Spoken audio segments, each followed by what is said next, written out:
The void of space trembled as massive ships materialized near the outer rim of the Meridian system. Their hulls gleamed like fresh blood under the distant star's light, earning them their fearsome name, the Crimson Fleet.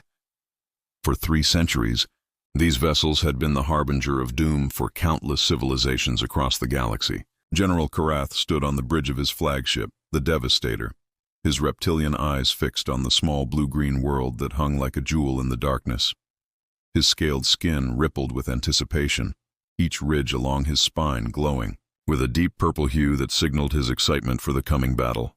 The Vakari were apex predators, evolved from the most vicious hunters of their homeworld, and Korath had personally overseen the subjugation of 43 species. Another pathetic human colony, he hissed to Commander Nexus, his second in command. Their kind spreads like a plague across the galaxy, but they break so easily under our might. Nexus nodded, his own excitement barely contained. The Vakari had encountered humans before, soft, emotional creatures who relied too heavily on their technology and sentiment.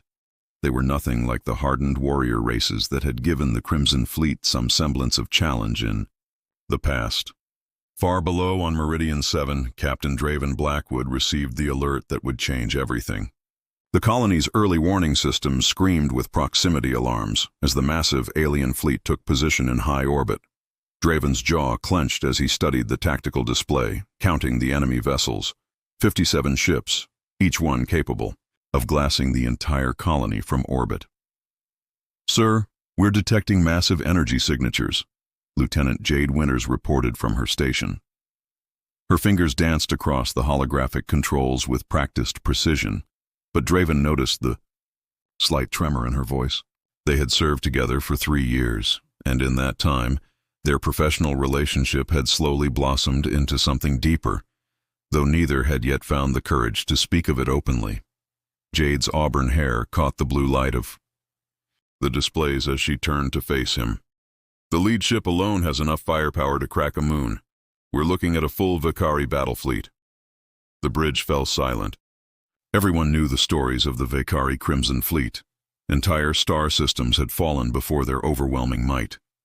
The reptilian warriors showed no mercy, taking worlds not for resources or territory, but for the pure joy of conquest and domination. "How long before they reach optimal firing position?" Draven asked, moving closer to Jade's station. Close enough to catch the subtle scent of her perfume, a reminder of the life they were all about to defend.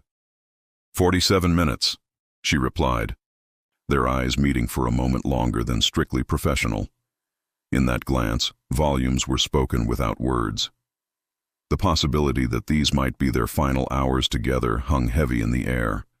Tessa Hawthorne burst onto the bridge, her engineer's coveralls stained with coolant fluid and her wild red hair escaping from its ponytail. "Captain, we've got a problem with the primary defense grid. The electromagnetic pulse generators are showing massive power fluctuations. It's like they're responding to something in the fleet's approach vector." Draven frowned. The EM pulse system was humanity's latest defensive innovation, designed to disable enemy electronics at range. But the technology was still experimental, and Tessa was the only engineer who truly understood its intricacies. "Responding how?" Jade asked, pulling up the engineering schematics on her secondary display. "That's just it," Tessa said, her voice filled with a mixture of excitement and concern. "The readings don't make sense. It's almost like the system is evolving, adapting to the approaching threat on its own. Aboard the Devastator, the Vakari were experiencing their own technical difficulties." Commander Nexus stared at his sensor readings with growing confusion. "General, we're detecting some form of energy pattern from the human settlement. It's unlike anything in our databases." Korath's eyes narrowed. "Explain." "The electromagnetic signature is shifting constantly, almost like it's alive. Our tactical computers can't establish a lock on any of their defensive installations. Every time we think we've mapped their positions, the readings change." The general's lips pulled back in what might have been a smile on a human face, but on his reptilian features appeared as a threatening snarl. "Human trickery. They think their pathetic technology can save them. Begin the descent. We'll show them the futility of resisting the Crimson Fleet." Back on Meridian 7, the colony's population of 12,000 civilians had been evacuated to underground shelters. The surface installations were manned only by the Defense Force, 300 volunteers who knew they were likely facing their final battle. Draven stood in the command center, watching as dropships began launching from the Vicari fleet. Each vessel carried 50 warriors, genetically enhanced killing machines bred for war. He felt Jade's presence beside him before she spoke. "Draven," she said quietly, using his first name for the first time in years. "If we don't make it through this." He turned to face her, seeing his own fears reflected in her green eyes. Without thinking, he reached out and took her hand. "We will make it through this. All of us." But even as he spoke the words, he wasn't sure he believed them. The approaching Vicari force was overwhelming. Humanity had never faced an enemy this powerful, this ruthless. Tessa's voice crackled over the comm system. "Captain, you need to see this. The EM generators aren't just malfunctioning. They're communicating with each other, creating some kind of network. I've never seen anything like it." On the surface, the first Vicari dropships broke through the atmosphere like falling stars. Each one was a masterpiece of military engineering, designed to deliver death swiftly and efficiently. The warriors inside were already howling their battle cries, anticipating another easy victory. But as the ships descended, something unexpected happened. The very air around them began to shimmer with an odd energy. Electronic systems flickered and sparked. What should have been a routine landing approach became increasingly difficult as their guidance system struggled against some unseen interference. General Korath watched from orbit as his first wave encountered the strange phenomenon. "What is that energy field?" he demanded. Commander Nexus worked frantically at his controls. "Unknown, sir. It appears to be some form of adaptive electromagnetic barrier. But the power requirements for something like that should be impossible. For a colony this size." On the ground, Draven felt the shift in the air itself. The hair on his arms stood up as if charged with static electricity. Around him, his officers reported similar sensations. Even more strangely, many of them reported feeling more alert, more focused than ever before. "Sir," Jade called out, her voice filled with wonder. "I'm reading energy patterns in the human personnel as well. Elevated brain activity, enhanced reflexes, increased cellular regeneration rates. It's like our bodies are responding to whatever field Tessa's generators are creating." The first Vicari warriors touched down at the colony's perimeter, expecting to face terrified humans cowering behind primitive defenses. Instead, they found themselves facing something they had never encountered in 3 centuries of conquest. Humans who moved faster than should be possible. Humans whose eyes seemed to glow with an inner fire. Humans who fought not with desperation, but with a cold, calculated fury that sent chills down even reptilian spines. The battle for Meridian 7 was about to begin, and neither side yet understood that they were fighting for more than just a single world. They were fighting for the very future of what it meant to be human in a galaxy that was about to discover humanity's most closely guarded secret. As the first shots were fired, Draven pulled Jade close, their lips meeting in a desperate kiss that tasted of fear, hope, and something deeper. The absolute certainty that whatever happened next would change everything. The battlefield erupted into chaos as the first wave of Vicari warriors met human defenders at the colony's outer perimeter. General Korath watched from his command ship, expecting to see his elite forces sweep through the human lines like a scythe through wheat. Instead, he witnessed something that defied 3 centuries of military experience. The humans were moving wrong. Too fast. Too precise. Too deadly. Warlord Grimjaw, the most feared battle commander in the Crimson Fleet, led the ground assault, personally. His massive frame, enhanced with cybernetic implants and battle armor, had crushed the skulls of 100 enemy champions. As he charged toward a group of human defenders, his razor-sharp claws extended for the killing blow, he found himself facing something impossible. A young human soldier, barely out of his teens, stood his ground. Zach Thornfield had been a maintenance worker just hours before. Now, as the electromagnetic field pulsed around him, his eyes blazed with an otherworldly light. When Grimjaw's claws came down, Zack moved like liquid lightning, his body twisting impossibly as he dodged the attack and delivered a counterstrike that sent the massive alien warrior flying backward through a concrete wall. "What sorcery is this?" Grimjaw roared, his pride wounded more than his body. In 300 years of conquest, no single opponent had ever landed a blow on him, let alone sent him flying. Back in the command center, Dr. Phoenix Chen watched the biometric readings from the human defenders with growing amazement. The brilliant xenobiologist had spent years studying alien physiology, but what she was seeing in her own species defied everything science understood about human limitations. "Captain Blackwood," she called out, her voice trembling with excitement and fear. "The electromagnetic field isn't just enhancing our people. It's awakening something that was already there. Dormant genetic sequences are activating. Neural pathways that don't exist in baseline humans are lighting up like Christmas trees." Draven felt the change in himself as well. Every sensation was heightened. He could hear Jade's heartbeat from across the room, could smell the fierce sweat of his officers mixed with something else, something that smelled like ozone and starlight. When he looked at the tactical displays, patterns became clear that had been invisible before. Enemy movements, weak points in their formations, opportunities that would have taken hours of analysis now seemed obvious. "Jade," he said, turning to face the woman who had become the center of his world. "Can you feel it too?" She nodded, her green eyes now flecked with gold that seemed to swirl and dance in the light. "It's like I've been asleep my whole life, and I'm finally waking up. The tactical computers can't keep up with what I'm seeing. I can predict their movements 3 steps ahead."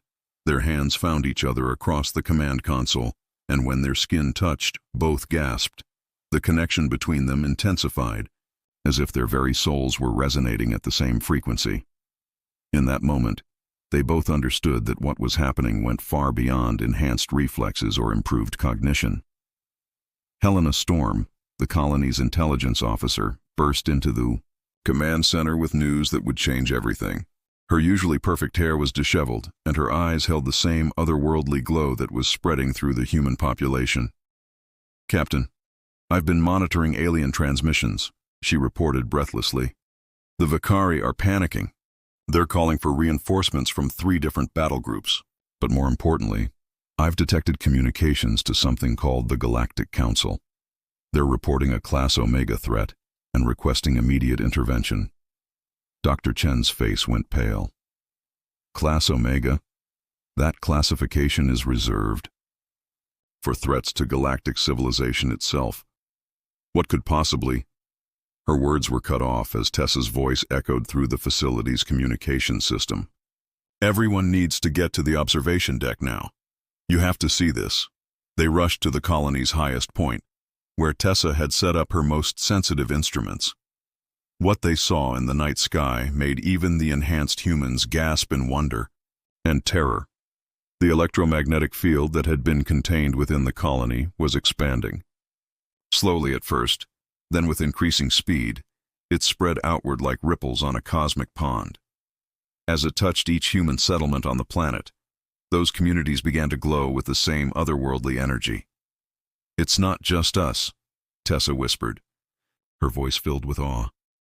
"Every human on Meridian 7 is changing, and if the field keeps expanding at this rate, it'll reach Earth in 72 hours. Jade finished, her enhanced mind calculating trajectories that would have required supercomputers before. Aboard the Devastator, panic was spreading through the Vakari fleet. General Korath received reports that chilled his reptilian blood. His ground forces, which should have overwhelmed the human colony in minutes, were being systematically destroyed by defenders who fought like living legends. "Sir," Commander Nexus reported, his voice barely controlled, "we've lost 60% of the first wave. The humans are exhibiting capabilities that exceed our maximum performance parameters. Some of our warriors report that the humans seem to know their moves before they make them. But the worst news was yet to come. Long-range sensors had detected something that made the general's scales turn pale with fear. "Sir, we're receiving priority transmissions from the homeworld. The electromagnetic phenomenon has reached our outer colonies. Vakari populations in the affected areas are reporting changes, enhanced aggression, increased physical capabilities, but also something else. They're experiencing what our xenopsychologists can only describe as emotional awakening. Korath's blood ran cold. The Vakari had conquered the galaxy through their ability to suppress emotion, to fight with cold, calculation unmarred by sentiment or mercy. If their own people were becoming capable of the emotional depths that made humans so unpredictable. On the surface of Meridian 7, the battle had taken an extraordinary turn. Warlord Grimjaw found himself face to face with Captain Blackwood in single combat. The human officer moved with impossible grace, every motion precise and deadly. But what unnerved the alien warrior most was the expression on Blackwood's face. Not the cold fury of a professional soldier, but the protective love of a man fighting for everything he held dear. "You fight for conquest," Draven said, his voice carrying clearly across the battlefield despite the chaos around them. "We fight for each other."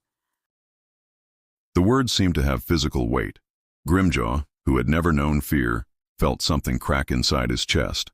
Not his ribs, though several of those were broken, but something deeper. For the first time in his life, he understood what it meant to fight for something beyond victory. As the two warriors circled each other, the electromagnetic field pulsed brighter. Around them, human and Vakari alike began to change. The aliens, exposed to the energy that was awakening dormant potential in humanity, found their own suppressed emotions rising to the surface. Some fell to their knees, overwhelmed by feelings they had never been allowed to experience. Others looked at the destruction around them and, for the first time, questioned the morality of their conquest. Dr. Chen's instruments detected the shift immediately. "The field isn't just affecting humans anymore," she announced over the communication system. "It's activating dormant neural pathways in all sentient species. The Vakari are experiencing rapid psychological evolution." The implications hit everyone at once. If the field continued to expand, it wouldn't just change humanity. It would transform every intelligent species it touched. The cold, calculating civilizations that had ruled through fear and superior firepower would become capable of the full range of emotions that had always been humanity's greatest strength and weakness. High above the battle, General Korath made a decision that would echo through galactic history. Instead of calling for orbital bombardment to destroy the human colony, he opened a communication channel directly to Captain Blackwood. "Human Commander." The general's voice carried a tremor that would have been impossible hours before. "We must speak. What is happening here threatens to change the very nature of galactic civilization." Draven, his arm around Jade as they stood, amid the transformed battlefield, looked up at the alien ships overhead. Around them, former enemies sat together in the ruins, Vakari warriors weeping as they experienced empathy for the first time, human soldiers extending hands of friendship to beings who had come to destroy them. "No, General," Draven replied, his voice carrying the wisdom of someone who finally understood humanity's true purpose in the galaxy. "It threatens to save it." As the electromagnetic field continued to expand, carrying with it the gift and curse of emotional awakening, one truth became clear to every sentient being it touched. The galaxy would never be the same. Humanity hadn't just survived their first encounter with the Crimson Fleet. They had revealed themselves to be the key to unlocking the emotional potential that had been dormant in every species for millennia. The age of cold conquest was ending. The age of understanding had begun. And it all started with two humans who loved each other enough to fight for something greater than themselves, whose connection had somehow catalyzed the awakening of an entire galaxy's capacity for compassion, growth, and change. The stars themselves seemed to pulse with new life as the field spread outward, carrying humanity's greatest gift to the cosmos, the ability to feel, to love, and to choose hope over fear.